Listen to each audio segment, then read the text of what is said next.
And we're back, guys. Welcome to Good Energy. We have some great tennis going on at the Adelaide International 1. That's right. And listen, guys, I do expect Naomi Osaka to make her debut at the Adelaide International 2. But let's start with the big story of the day. Kasatkina upset by Linda Noskova. Listen, guys, I've said it time and time again. Daria Kasatkina is a defensive player. She leaves balls to be hit. She's not a great server. She doesn't hold serve as much as you would like for a top 10 player. She's the second best returner on tour as of last year's statistics, but she loses serve a lot. She can be broken and she leaves balls to be hit. When you have an opponent that's aggressive, and I said, look, Linda's playing really good tennis. Look, you have an upset. Both ladies fired 3 aces, 4 double faults. Unbelievable. For Linda, 4 double faults. She literally gave away a free service game.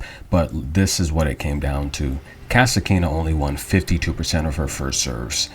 You're not going to beat anyone with those type of numbers, especially someone that's hungry and starting the season off wanting to climb and jump the rankings.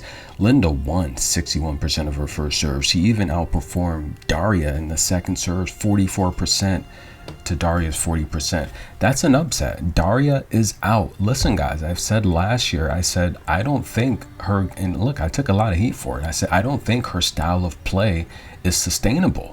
Why? She's always going 3 sets. She's literally sweating profusely every match. She has great stamina, but that style of play, going 3 sets every single time out, it's just not sustainable. At her age, there's no way she can do that for the next 5 to 10 years, even 5 to 7 years, facing top talent. It's just not. With as grueling of a schedule as the tour is nowadays, you cannot play like that night in, night out. I've said, look, for Daria to really, I don't think she'll win a slam. And that, I'm just being honest, my personal opinion.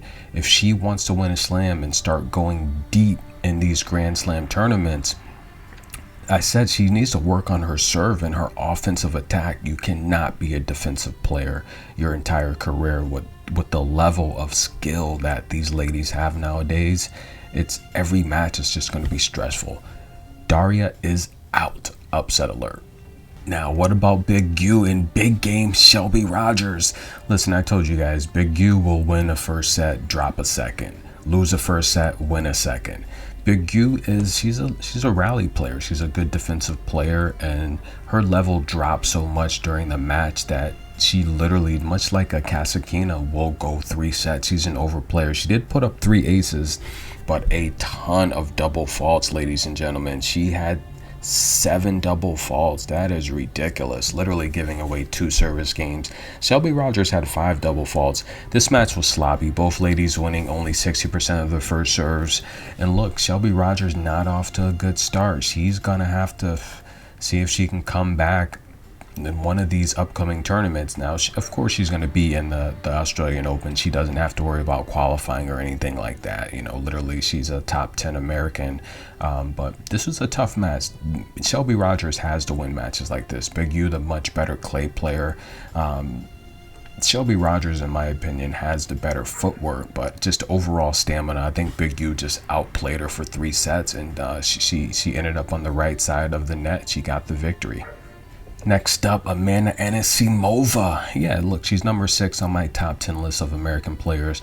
But taking on someone like Kudermetova, I don't like backing Amanda Anisimova. I think that her level drops so much, and I feel sometimes she gives up in matches, to be honest with you. Even then, she's still a pretty good player, but this was a matchup. Kudermetova, the slight favorite. I would take Kudermetova. Look, 9 times out of 10. 7 aces for Kudermetova. One of the best servers on tour going back the last few years. She's underrated. Her serve is very powerful. She's got a great return game as well. Now, she came into this match literally on a high after winning the WTA doubles championship with Elise Mertens, and this is a match where, look, she won 68% of her first serves, 60% of her second serves. Amanda could literally barely get the ball in play. I mean, literally only winning 38% of her first serves, 45% of her second serves. Horrible day at the office for Amanda. But look, I really don't know what's going on with her. It's just, I think she's a lot better than she plays. Stay tuned on her, because if she checks out early, it's going to be a very long season. Mentally, she has to be there. She has the skills and the talent. And if you look at some other top athletes out there, she's one of those athletes where she has the skills to pay the bills. It's just a matter of whether or not she's motivated to play. And I don't back players like that. She has the talent, but will she use it? Stay tuned. This next matchup was simply amazing. Danny Mel taking on Elena Rybakina. Now listen, you guys saw what Alicia Parks did towards the end of last year, dominating the tour with her service game and aces. If you think these top servers are not going to bring it in 2023, you are wrong. Elena Rybakina, 14 aces in this match. Unbelievable. Now listen, I said, look, Danielle Collins has not been active. I wouldn't back her. She hasn't been active. Elena's been playing in Dubai. She's been active. And this is a matchup here where Elena still has the camp and the team around her, where she's young enough to just focus on tennis. She's got a solid team around her. Danielle Collins, on the other hand, she hasn't really been healthy. She hasn't really been active. And off the court, she's just into so many things. She's older, you know. She's at the age where she's doing a lot more things. And I don't know if tennis, I don't know if tennis is her life. She's involved in so many other things, where someone like Elena Rybakina, I think she's got something to prove. She's mad she didn't get her Wimbledon points. And I wouldn't be surprised if Rybakina makes the WTA finals this year. I wouldn't be surprised if she makes a huge run deep at the Australian Open here. This is just a matchup where you just couldn't back Danielle Collins. Pretty much a pick 'em. And look, until I see where Danielle Collins heads at, I don't know how she's going to do. She's got to get in game shape. She's got the skills to pay the bills. Very powerful. One of the best backhands in the game. One of the strongest forehands. But she's got to get her serve down. She's got to get her form down.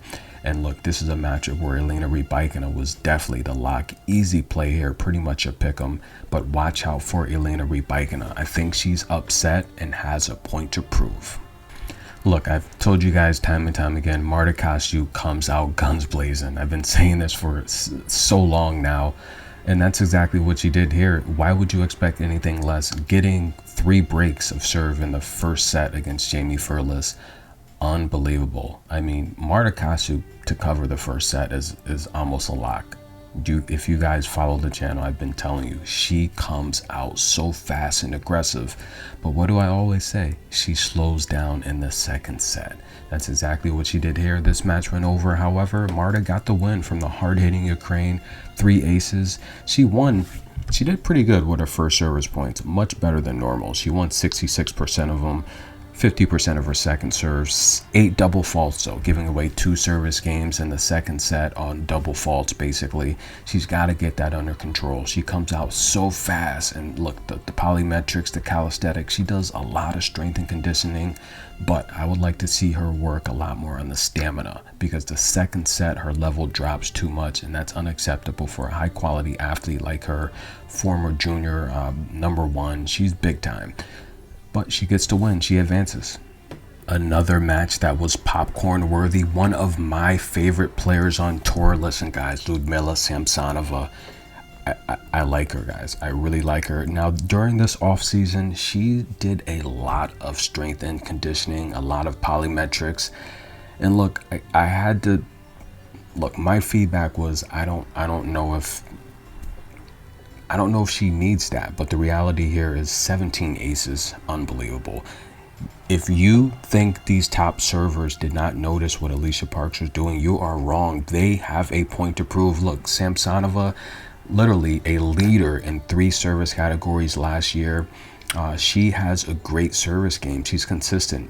Zhang Shui, listen, great doubles player. I think she's a top talent. But this is just a bad matchup, as I said in the pre-match video. It's just a bad matchup. Samsonova is just, I think she's just a little bit more skilled. She can match the athletic ability of Zhang. And I love the discipline of the Russian player. Samsonova's, look, she literally got injured at the US Open, the biggest match of her career, showed no emotion. unbelievable. I like Samsonova. She gets the win, guys. Unbelievable match. 3-setter. Bagel in the third set. Wow.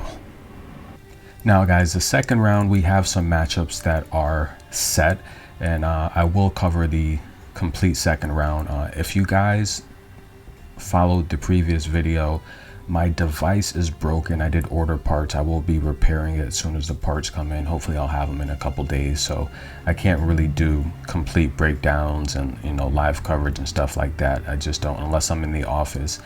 There's no real way for me to you know, check out what's going on without my device. But the reality here is I will do a second round breakdown. Now, we do have this match that's set. So Samsonova defeated Shui in the first round. She's going to be taking on Sabalenka. This is a matchup here where, look, Sabalenka's the seeded player, very strong. I don't like how her serve motion was in Dubai. Now, yes, that was an exhibition, but I didn't really see, I didn't see what I normally see out of Sabalenka. Samsonova is definitely going to be the more disciplined player. 17 aces in her first matchup. If she can match those, if she can put up 10 plus aces, you know, I would like Samsonova as the underdog in that match. Kashuk and Rybakina. This is a matchup where, again, Kashuk's going to come out fast. She's going to have the athletic ability. She's going to have, you know, just, I think she's even going to be stronger, to be honest with you. She's going to be explosive. Rybakina is good with making adjustments. Do not underestimate her tennis IQ. She's a very smart tennis player, and she is mentally tough. The mentally tough players never lose their cool. We're talking about Samsonova, Rybakina, and yes, these are Russian tennis players. I do consider Rybakina a Russian tennis player. And look, guys, you know, I covered the Rybakina Samsonova match. I told you to take Samsonova to defeat her.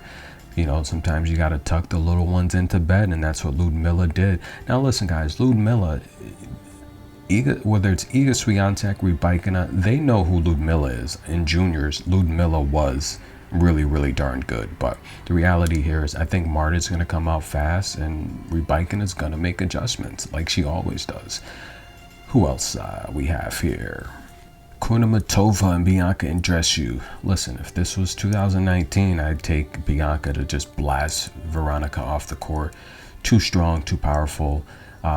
Bianca, she looked a little sluggish early on against Garbiñe Muguruza, getting a donut in the first set. That's not good, because I don't think Muguruza's in great form. I just don't. This is a matchup here where I would definitely like, I would like Kunamatova to pull it out. I just think she's serving better. An amazing service performance against Amanda 7 aces. I would definitely like Kunamatova as the slight favorite to take out Bianca. Now, Bianca's one of my favorite players. I do love her. I love Total. I'm sorry, not Total. This is not the Wizard of Oz. I love Coco. You know, I love her interviews. I love to see her win. I love what she's doing with the music thing, just helping people with the mental depression issues. She's doing a lot of good things for people. I would love to see her win, but I think it's a bad matchup here. Guys, look, stay tuned. We're going to do a full breakdown of the second round. Look, 470 points up for grabs, 6 figures in prize money to the winner. So we got a lot more tennis to discuss. We're going to head over to Auckland. Stay tuned, guys. Check out my top 10 American list. Half of that list is done. Like the video. If you've listened so far, guys, please show some love. We are a small tennis channel. I do appreciate anyone that supports the videos, comments on the videos. I appreciate the love, and just gonna keep trying to bring you as much content as I can while my device is down. Thank you guys for the love and support. Talk to you soon.